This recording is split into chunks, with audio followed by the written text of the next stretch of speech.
महाराष्ट्र की राजनीति में एक बार फिर से भाषा की चिंगारी भड़क उठी है। इस बार भी केंद्र में है मनसे प्रमुख राज ठाकरे, जिन्होंने मुंबई समेत पूरे महाराष्ट्र में हिंदी बनाम मराठी की बहस को फिर से हवा दे दी है। उनका दावा है कि मराठी मानुष की पहचान खतरे में है और अब समय आ गया है कि महाराष्ट्र में मराठी को सर्वोच्च प्राथमिकता दी जाए।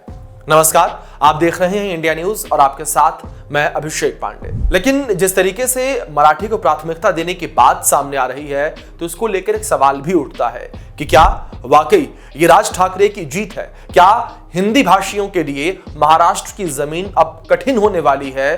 क्या सीएम देवेंद्र फडणवीस ने बैकफुट ले लिया है? और क्या ये सब चुनावी गणित का हिस्सा है?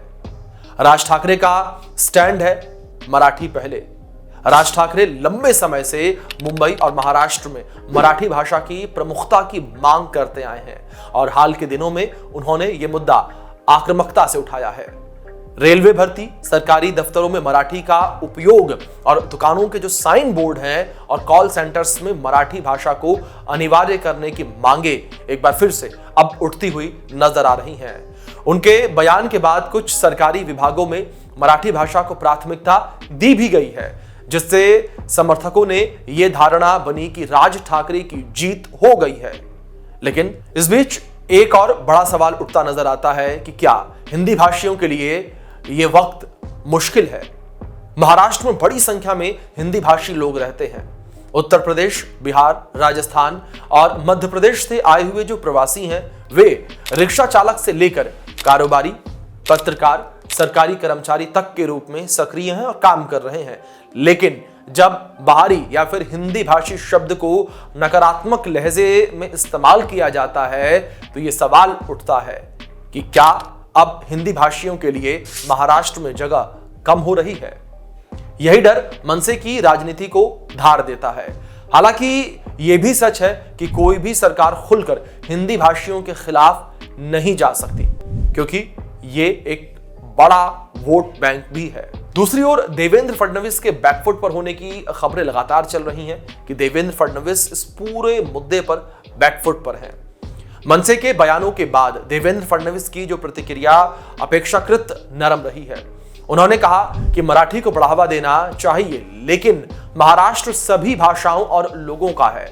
उनके इस बयान को कुछ राजनीतिक पंडित राज ठाकरे की लाइन पर सॉफ्ट कॉपी कह रहे हैं।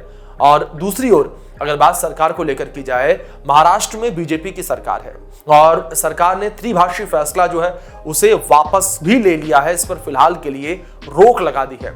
इसे भी एक तरीके से संदेश के तौर पर देखा जा रहा है कि देवेंद्र फडणवीस जो हैं वो इस पूरे मुद्दे पर बैकफुट पर है।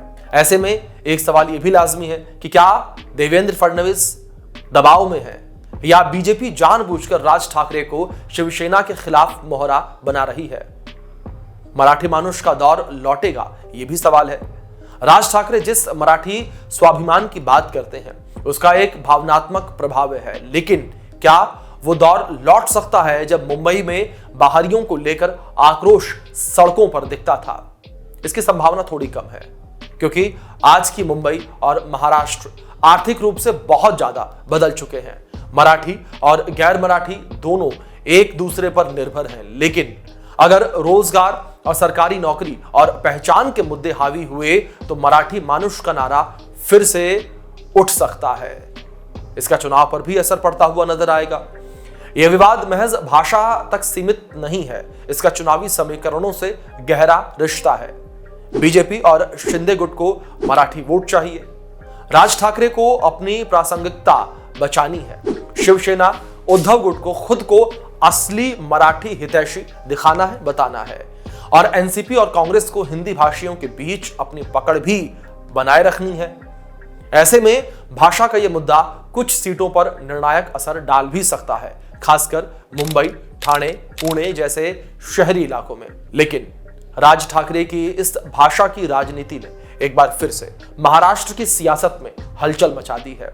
पर असली लड़ाई सिर्फ हिंदी बनाम मराठी नहीं, पहचान, रोजगार और सत्ता की हिस्सेदारी की है। चुनाव नजदीक है और हर नेता अपने अपने वोट बैंक को साधने में जुटा हुआ है। लेकिन अब देखने वाली बात यहां पर यह होगी कि यह लड़ाई क्या अंतिम मोड़ लेती है, कहां पर जाकर सरकार झुकती है और किस तरीके से विपक्ष जो इस वक्त हावी है वो शांत होता हुआ नजर आता है। फिलहाल के लिए इस वीडियो में इतना ही। आपकी क्या राय है हिंदी बनाम मराठी को लेकर, वो आप हमें कमेंट करके जरूर बताएं।